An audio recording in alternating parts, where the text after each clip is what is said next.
این حالت که خیلی‌ها به اشتباه فکر میکنن خشکی شدید یا کم آبی پوسته، در واقع ممکنه درماتیت سبوره‌ایک باشه.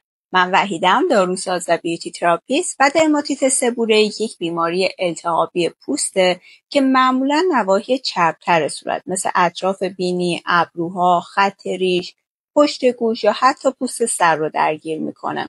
عامل اصلیش رشد بیش از حد یک مخمر طبیعی به نام ملاسزیاست.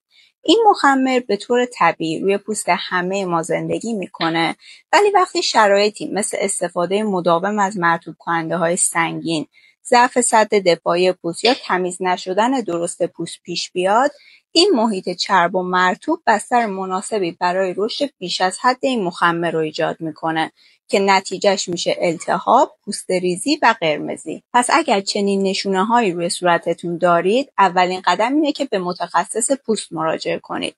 چون تشخیص دقیق خیلی مهمه و بدون اون ممکنه درمان‌های اشتباهی رو انجام بدید. اما اگر تشخیص درماتیت سبوره‌ایک تایید بشه، یکی از درمان‌های مؤثر استفاده کنترل شده از شامپوهای حاوی کتوکنازول 2%. این ترکیب ضد قارچ روی مخمر مالاسزیا اثر میذاره و کمک میکنه التهاب و پوستریزی کاهش پیدا کنه.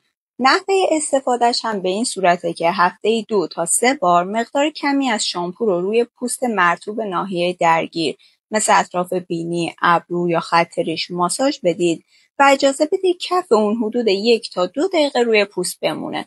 بعد با آب ولرم کامل بشورید. بعد از خشک کردن ملایم صورت حتما از یک مرطوب کننده سبک استفاده کنید. مصرف بیش از حد مرطوب کننده میتونه باعث برگشت علائم بشه. پس همه چیز باید به اندازه انجام بشه. چند تا مرطوب کننده سبک و مناسب برای این مشکل رو در کپشن معرفی کردم.